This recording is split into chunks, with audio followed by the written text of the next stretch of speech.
Sa pangalan ng Panginoon, iginigiit kong huwag na kayong mamuhay gaya ng mga taong hindi nakakakilala sa Diyos. Walang kabuluhan ang iniisip nila, dahil nadiliman ang isipan nila sa pag-unawa ng mga espiritual na bagay. At nawalay sila sa buhay na ipinagkaloob ng Diyos, dahil sa kamangmangan nila at katigasan ng kanilang puso. Nawala na sila ng kahihiyan, kaya nawili sila sa kahalayan at laging sabik na sabik gumawa ng karumihan. Ngunit hindi ganyan ang natutunan nyo tungkol kay Kristo. Hindi ba't alam na ninyo ang tungkol kay Jesus? At bilang mga mananampalataya niya, hindi ba't naturuan na kayo ng katotohanang nasa Kanya? Kaya talikuran nyo na ang dati ninyong pamumuhay, dahil gawain ito ng dati ninyong pagkatao. Ang pagkataong ito ang siyang nagpapahamak sa inyo, dahil sa masasamang hangarin na dumadaya sa inyo.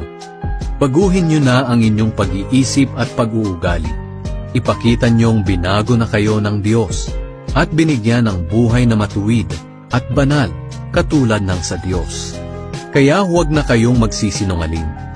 Ang bawat isa'y magsabi ng katotohanan sa kanyang mga kapatid kay Kristo, dahil kabilang tayong lahat sa iisang katawan.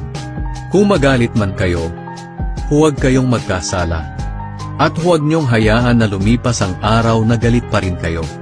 Huwag ninyong bigyan ng pagkakataon si Satanas. Ang magnanakaw ay huwag nang magnakaw.